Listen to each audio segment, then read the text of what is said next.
अखबार एक ऐसी चीज है जिसका इस्तेमाल हम सब देश विदेश की खबरें जानने के लिए सदियों से करते आ रहे हैं, लेकिन अब इसकी जगह फोन और टीवी ने ले ली है। जहाँ पहले के लोग कमोड पे बैठ के अखबार पढ़ा करते थे, अब फोनों में रीलें देखना पसंद करते हैं। मगर क्या आपने कभी सोचा हमारी दादी नानी के जमाने से चलते आ रहे अखबार बनते कैसे होंगे? नहीं तो चलिए फिर मेरे साथ बिना किस देरी के शुरू करते हैं, आपको दिखाते हैं अखबार कैसे बनते हैं। तो अखबार बनाने के लिए सबसे महत्वपूर्ण चीज होती है कागज, जो कि पुनर्चक्रण करके पुराने अखबारों से तैयार करा जाता है। अब इस बड़े से कागज के रोल को डाल दिया जाएगा मशीन के अंदर, और मशीन से पुराने कागज के नए कागज के रोल को जोड़ने के लिए इस्तेमाल करा जाएगा टेप का, ताकि जो नए कागज का रोल है वो बिल्कुल बराबरी से पुराने कागज से जुड़ के तैयार हो सके। अब अखबार को रंगीन बनाने के लिए एक एक करके 4 रंगों की स्याही का इस्तेमाल करा जाता है। तो सबसे पहले ये आ गई पीले रंग की स्याही, जिसको डाल देंगे मशीन के अंदर। उसके बाद बारी आती है काले रंग की स्याही की, जिसका सबसे ज्यादा इस्तेमाल करा जाता है। तो ढेर सारे काले रंग की स्याही को भी डाल दिया जाएगा मशीन के अंदर, इसे भी पुरानी स्याही के साथ मिक्स कर दिया जाता है। उसके बाद ये आ गई हमारी लाल रंग की स्याही, जो कि बहुत ही ज्यादा महत्वपूर्ण होती है, उसको भी डाल देंगे मशीन के अंदर। आप यहाँ पे देख सकते हैं एक ही मशीन में सारे के सारे रंगों को डाल दिया जाता है। और ये आ गई नीले रंग की स्याही, जिसके बिना आप कुछ भी कार्य लिखने का तो कर ही नहीं सकते। तो नीले रंग की स्याही को भी डाल देंगे मशीन के अंदर। बाकी के जितने भी रंग होते हैं ना, वो ये मशीन अपने आप ही बना लेती है। और दूसरी ओर ये आ गई हमारी अखबार की डाई।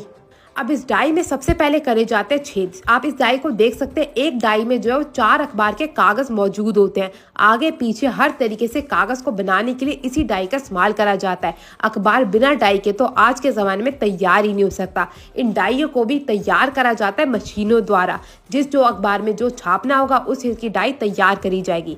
अब इस डाई को करा जाता है मशीन के अंदर सेट। मशीन के अंदर सेट करने के बाद बटन दबा के इस डाई को मशीन के अंदर डाल दिया जाता है। आप यहाँ पे देख सकते हैं बड़े से रोलर के ऊपर जो ये डाई है वो अच्छे से सेट हो चुकी है। सीधे तरफ की डाई को सेट करने के बाद बारी आती है उल्टे तरफ की, क्योंकि जो अखबार होता है वो दोनों तरफ से होता है, एक तरफ से नहीं। इसलिए दोनों तरफ से इस पे छापने के लिए दोनों तरफ की डाई डालनी बहुत ही ज्यादा जरूरी होती है। तो दोनों तरफ की डाई को अच्छे से डाल के बंद करने के बाद मशीन को कर दिया जाता है चालू। डाई जैसे घूमना शुरू होती है तैसे ये कागज का रोल भी घूमने लग जाता है। मैं आपको बता दूं, इस कागज के रोल से ना एक रोल से 10 अखबार की गड्डियां तैयार होती है। जो आप एक अखबार देखते हैं ना, उसमें कम से कम 12 पन्ने होते हैं, और ये मशीन वैसे 10 लाख अखबार तैयार करती है, वो भी मात्र 1 घंटे के अंदर। तो आप सोच सकते हैं कितनी तेजी से काम होता होगा। इसके आगे तो भैया बुलेट ट्रेन भी फेल है। अब एक एक करके इन शाइयों के बीच में से कागज को गुजरना होगा। धीरे धीरे उस पर जो है वो रंग चढ़ना शुरू हो जाएगा। सबसे पहले कागज पे काला रंग चढ़ता है, फिर नीला, फिर लाल, और फिर बारी आती है पीले की। और जैसे जैसे कागज पे रंग चढ़ता जाता है वो आगे की ओर जाता जाता है। और जैसे ही कागज पे एक एक करके सारी की सारी जो खबरें हैं वो अच्छे से छप जाती है, वो बन जाता है हमारा अखबार। अभी अखबार के पन्ने तो तैयार हो गए, रंगीन भी और काले भी।